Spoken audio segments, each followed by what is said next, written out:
Buenas tardes muchachos, acá estamos entonces finalizando el tema de principios que habíamos dejado comenzado en la clase pasada. Nos faltaba entonces el principio de impulsión oficiosa. El principio de impulsión oficiosa, si bien no se encuentra consagrado en el artículo 30 del Código de Procedimiento del Trabajo, lo podemos deducir de sus líneas. Si miramos el artículo 30 del Código de Procedimiento del Trabajo, el título es Procedimiento en caso de contumacia. Pero vamos a leer el inciso primero, segundo, tercero y cuarto, que dice así: cuando notificada personalmente la demanda al demandado o a su representante no fuere contestada o ninguno de estos comparecieron a las audiencias sin excusa debidamente comprobada, se continuará el proceso sin necesidad de nueva citación. Si el demandante o su representante no concurrieren a las audiencias sin excusa debidamente comprobada, se continuará el proceso sin su asistencia. Si no compareciere ninguna de las partes, se seguirá la actuación sin asistencia de ellas, todo lo anterior sin perjuicio de lo dispuesto en el artículo 77. Si se presentaren las partes o una de ellas antes de dictarse la sentencia y el juez estimare justo el motivo de la inasistencia, podrá señalar día y hora para la celebración de la audiencia de trámite. ¿Qué implica pues el principio de impulsión oficiosa? El principio de impulsión oficiosa implica que aún asistiendo o no asistiendo las partes a las audiencias, dándole trámite o no a las instancias procesales, el juez debe tramitar todas las etapas del proceso hasta dictar sentencia. Si comparamos este artículo 30 con el Código General del Proceso o el Derecho Procesal Civil, podemos concluir que en el derecho civil existe lo que es el fenómeno de perención. En mi época se llamaba así, ya se llama desistimiento tácito. ¿En qué consiste esta figura? En que si dejo transcurrir más de 6 meses sin que ninguna de las dos partes, pues normalmente el interesado de que el proceso transcurra es el demandante, sin realizar ninguna actuación, el proceso se declara con desistimiento tácito porque no hubo ningún adelantamiento de diligencias y simplemente hay una terminación anticipada o anormal del proceso. En el proceso laboral esto no existe. En el proceso laboral, teniendo en cuenta la en el proceso laboral, teniendo en cuenta que es un proceso especial precisamente porque el trabajador es la parte débil de la relación laboral, el juez debe tramitar todas las etapas procesales hasta sentencia. Ahora bien, ¿desde qué momento empieza a transcurrir el principio de impulsión oficiosa? Aquí dice el artículo 30, cuando notificada personalmente la demanda al demandado.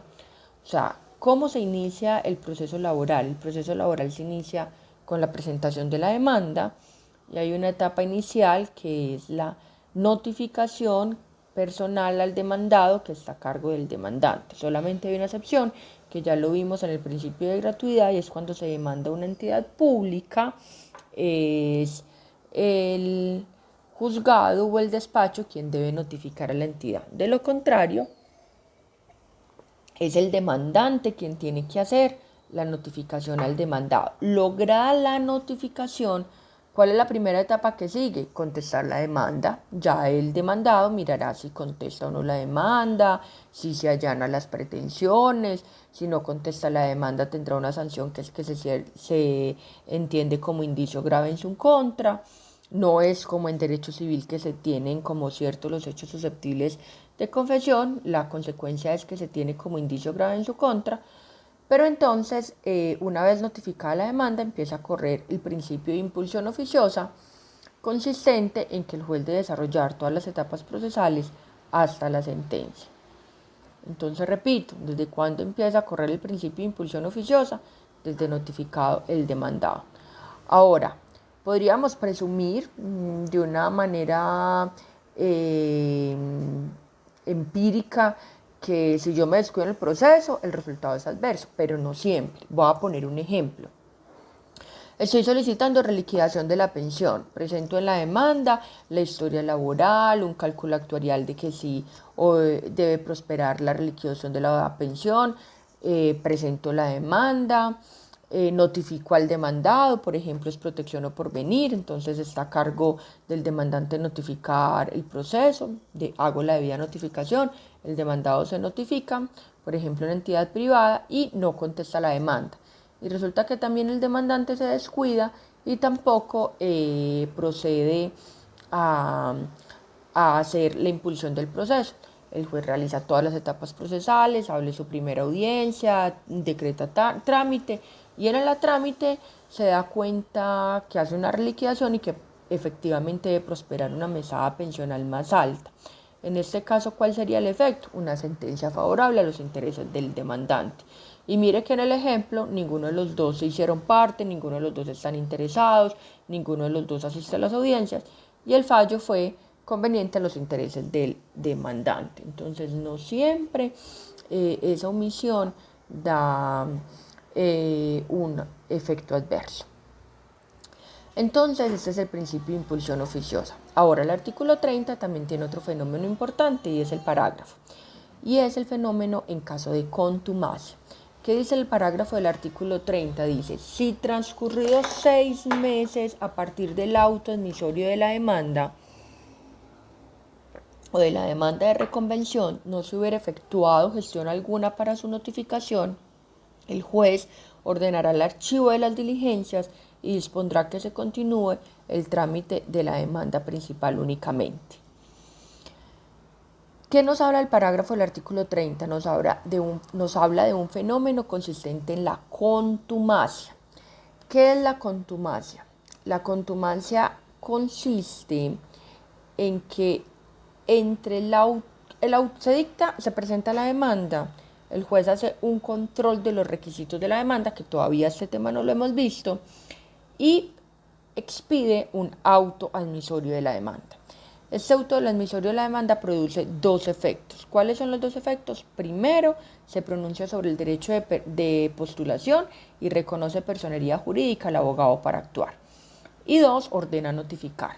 Entonces, si desde este auto admisorio de la demanda y pasados más de 6 meses, les aconsejo que se lean el artículo 30, especialmente para este tema de la contumacia del parágrafo, si transcurridos más de 6 meses el demandante no gestiona actuación alguna tendiente a lograr la notificación, tampoco hemos visto el tema de la notificación en materia procesal laboral es notificación personal, entonces hay que hacer citación por aviso, citación personal primero, citación por aviso que no es notificación por aviso, es una citación simplemente para llamar al demandado que vaya al juzgado y se notifique.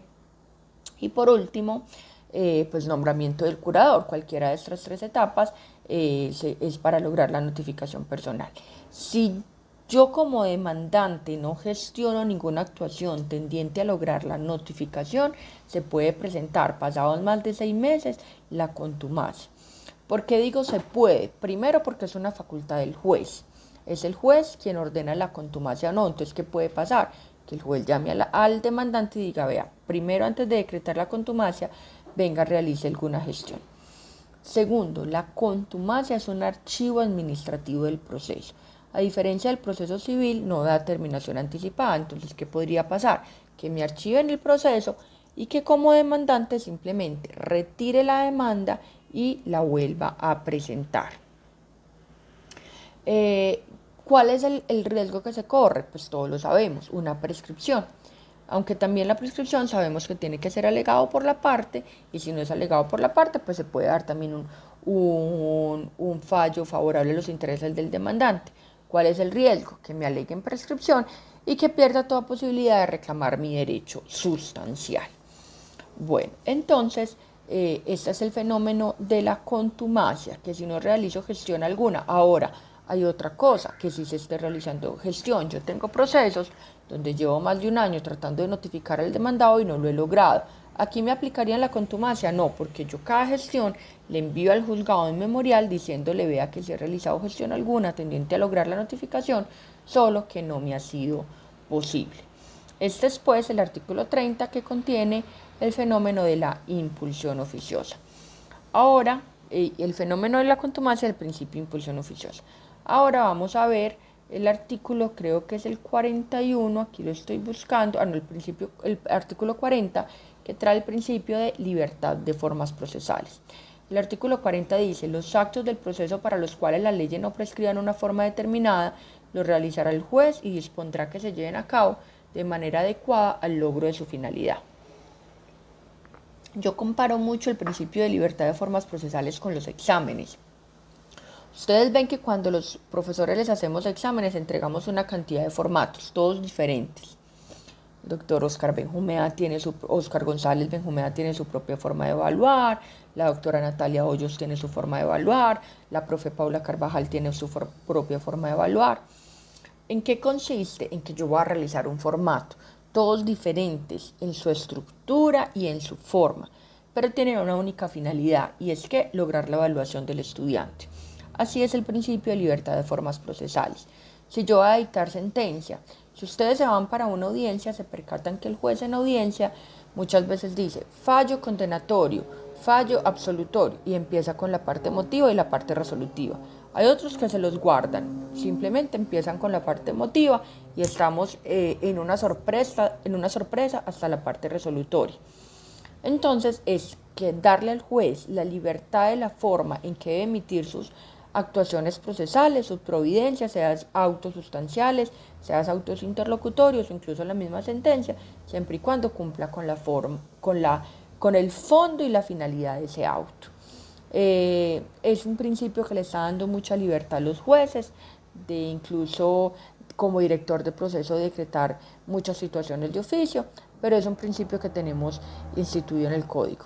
Recuerdo que me faltaban estos dos principios para terminar el tema de principios. Voy a dar por terminado este video, pues primero porque es un ensayo, es mi primera clase que realizo en forma de video, y ya se los envío y ya vamos a empezar otro tema que es jurisdicción y competencia, que también entonces lo voy a grabar. Por ahora les voy adelantando este. Entonces espero me haya quedado bien, es mi primer intento.